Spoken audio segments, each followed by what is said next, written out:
Hello and welcome to Pens, Paint and Whiskers.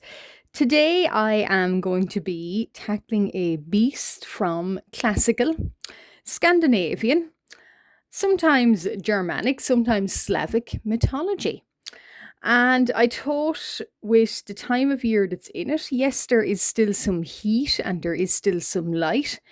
It is unfortunately, or fortunately, depending, heading into spooky season again. So, this is an early sort of spooky season drawing, and I thought it would be quite interesting to save this beast until now. Earlier on in the year, I had depicted the Lindwyrm. If you haven't guessed by the title and thumbnail, I'm going to be drawing the Lindwyrm and talking about him. So, I made this sort of border.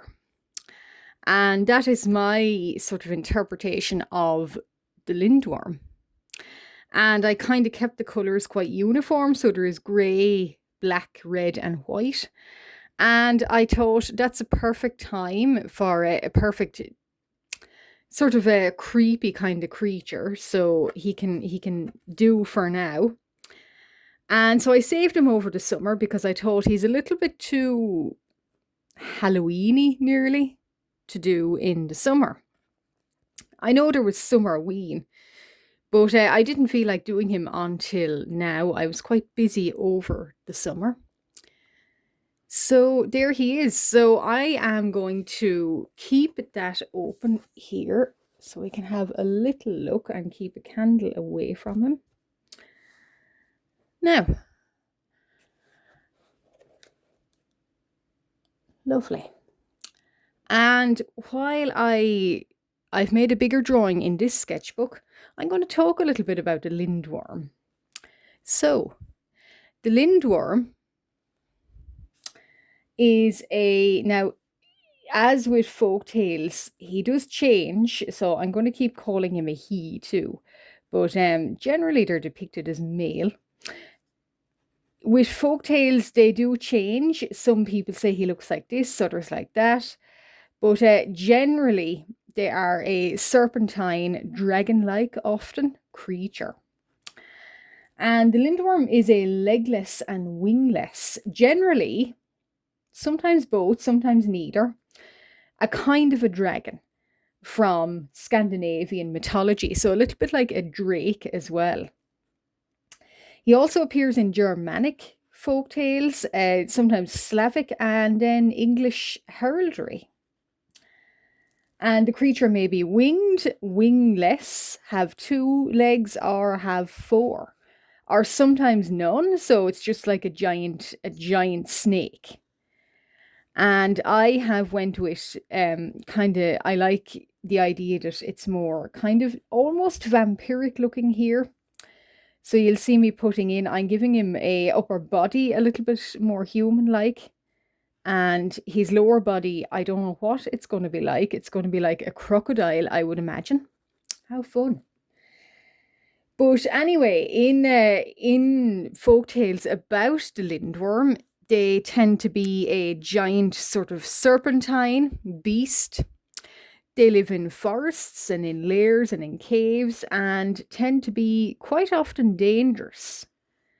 Or sometimes even more the transformed sort of fairy tale going with. So his lower end here is his upper end, he's quite long. So I do like my serpentine things to take up a whole page or more. And I'm giving him 2 sets of wings. I don't know what his flying abilities are going to be like. Maybe not great. He probably kind of maybe, short flights maybe. I don't know, but anyway, he has wings and he also has quite a heavy looking body. So I'm not sure if he's able to fly too far, but a little bit like ground birds. Maybe they're able to glide a little bit, but he has a second pair of wings. That is entirely non-canon to the story of the Lindwyrm. It is my kind of addition, because I feel like he wouldn't be able to manage much of he'd be dragging the rest of his body behind. So if I give him another little smaller wings, it sort of works out for him, and it sort of doesn't look all unbalanced. Yeah, and his tail is going to be wrapped around here. So the back end of him does look like a crocodile. So he's a funny looking beast. And yeah, so and I like the idea of him. We'll do his head. So I like the idea of him kind of being just depicted. I won't say essentially, but a little bit, a little bit. My idea of him is he's not necessarily a wicked, completely more animalistic or wicked beast, but I would not like to find myself in his lair. So, Tales of the Lindwyrm, they usually take the kind of theme of Beauty and the Beast, sometimes, other times not. But quite a lot of them, they take the form of a prince that is living under a curse or enchantment. And because of that, he has to take the form of, he's stuck in this kind of serpentine, traditionally awful kind of body. And it takes the love of a princess, or a kind princess to sort of take him out of that curse. Think Beauty and the Beast, but with a little bit more claws and a little bit more scales. However, I have depicted him as staying in this kind of more serpentine form, and I think he likes it. And I do too. We'll give him a little tongue and tail, so he looks quite feminine in that depiction. So hopefully we can change that as we go along. But in one such tale, or in several, but the theme of it is, speaking of the cursed prince, there is a kingdom, and there is a king and a queen, typical. And of course, the queen longs for a child. The king does too, but she longs for one. And it's a long time, and none come. So, in her desperation, she goes out walking one day, or sometimes she visits a crone, or a hag woman, or a wise woman, or a witch, and asks her for help in this sort of childless problem that she has. And I'm going to change his horn. This old woman tells her that she will take a two-handled chalice and put it in the very back corner of the castle's garden and leave it there overnight. So if she does this, underneath the chalice, she will find a white rose and a red one. And one will grant her a prince, the other will grant her a princess. And it's up to her to eat whichever rose she wants, depending on, a red one or a white one, whichever one she wants. I don't know if it's clear which will grant her which. But bearing in mind, don't eat the two of them, because the two of them will mess up the blessing that this crone woman is going to give her. However, humans being as humans are, the queen does so, and she leaves the chalice in the garden, and underneath she does indeed find two roses, one white, one red. However, greed overcomes her, as it does with most, or well, a lot of people, and certainly in cautionary tales that are fairy tales. And the queen eats the two roses. So she eats the red and she also eats the white. And the witches or the hags spell or charm or prophecy, it does work, and the queen finds herself pregnant. However, as the pregnancy moves along and eventually she gives birth, she realizes only then that, oh dear, because she not only gives birth to a boy, a prince, she also gives birth to not a princess, but a Lindwyrm. So out comes this awful serpentine creature that has been placed under a curse because of the burden of his mother's greed. And this Lindwyrm baby, so he's fully independent when he comes out. He slithers into the nearby forest, or he is cast into the nearby forest. And the kingdom does not want to acknowledge him, does not want to think about him, but they're overjoyed instead that they have a prince. And the prince grows up perfect and handsome and brave in every way. However, it comes to a point in the story where the prince needs a wife, to carry on the kingdom.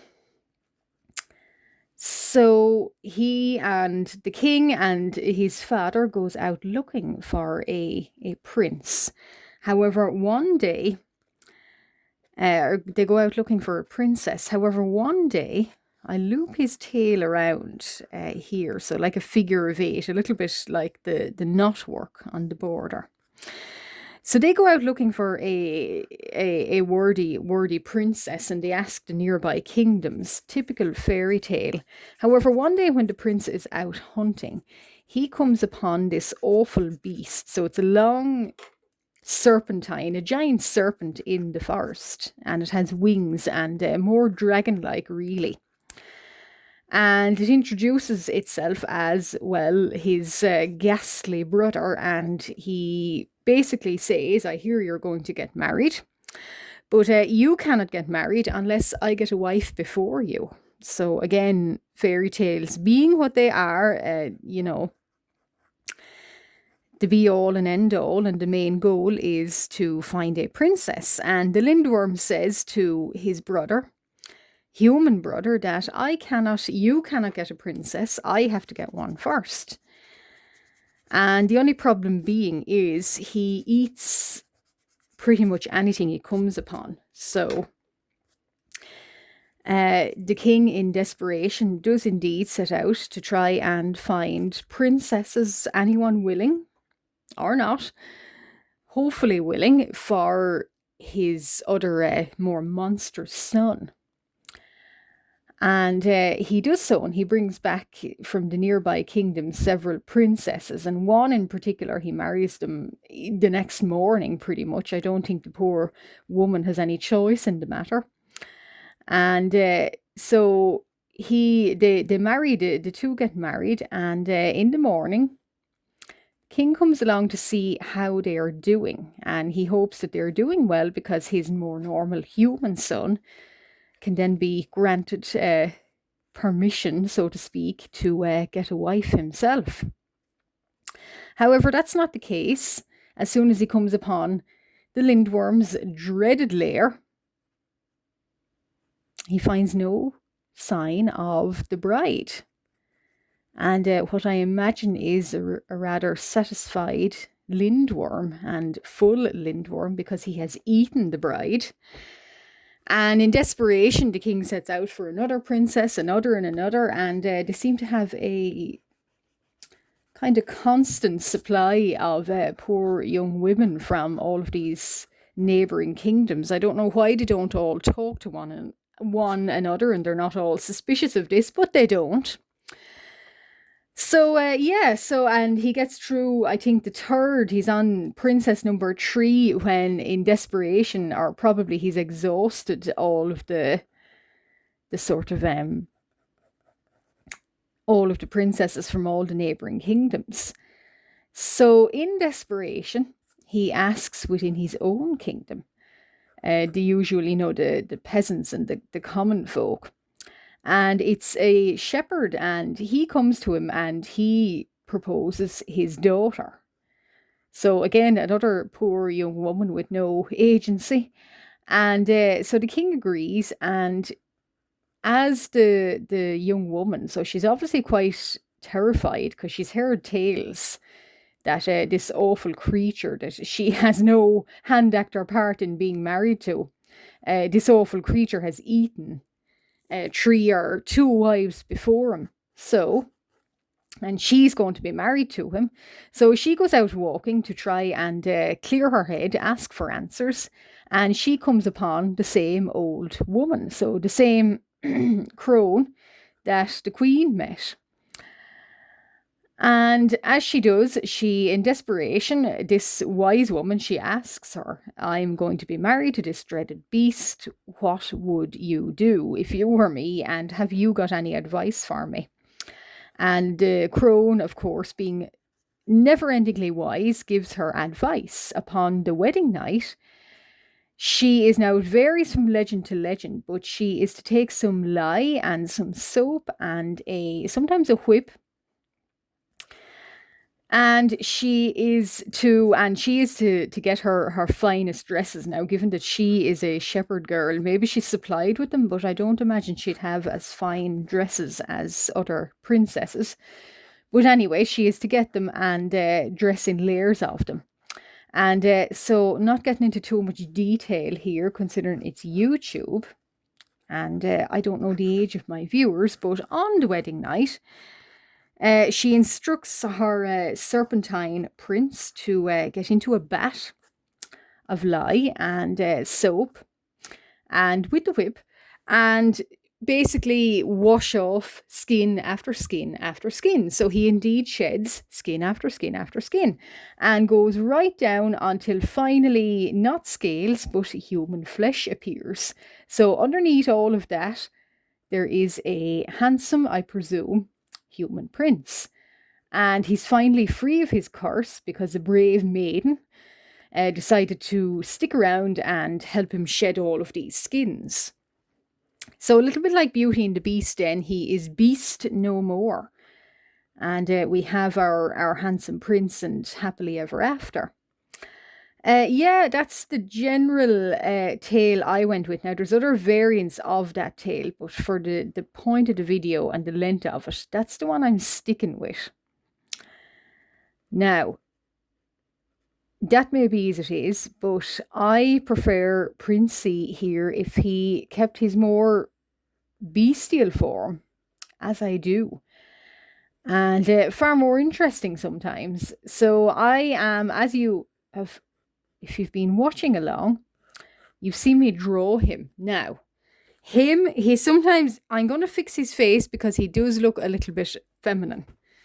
And not saying that there are not any female lindworms. If they are a species, I would imagine there is.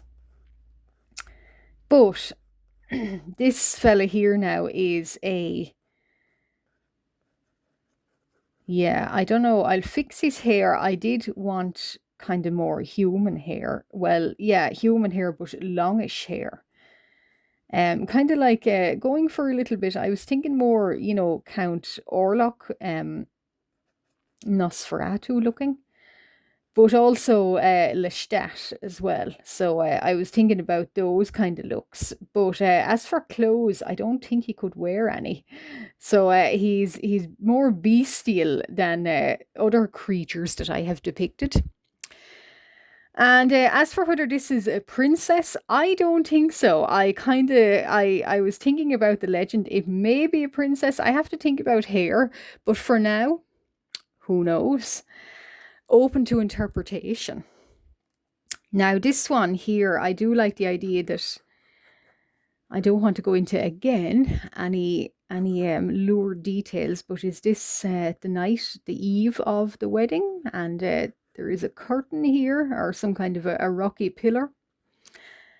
We'll give him a little bit of webbed fingers because he is still kind of dragon-like and a serpent, so we'll give him big claws. And I don't know about his lair, what it is. Is it, he might have over the years, he might have furnished it maybe with some kind of cast-offs, and it might be quite comfortable by Lindwyrm. Lindwyrm, their sensibilities. And we'll do kind of, I like the idea that his wing could be sheltering kind of like a curtain here. And got big pointy ears, of course. So yeah, he's a little bit, to me, reading the legend, whatever about Serpentine, Beauty and the Beast. Well, that, of course, is true too. But I tend to think he's a little bit more, dragon-like, but he's also a little bit more vampiric. Of course, being where I'm from, I know of Bram Stoker, who wrote the original novel, Dracula. He also wrote a tale called The Lair of the White Worm, in which he recounts one such popular tale of the Lindwyrm. So he was well aware of lindworms and serpentine creatures too. So in a slight nod to Mr. Bram Stoker, I've made the Lindwyrm this version of him. He's more vampiric. In a little nod that I like. So he's more of a vampiric Lindwyrm. And yeah, a little nod to Bram Stoker. And I'm trying to keep the colours of him red, black, grey, those uniform colours. Now I do like this. Here I've given him, so in this here I've given him a long loopy tail, the wings, and he actually has he certainly has another pair of legs here.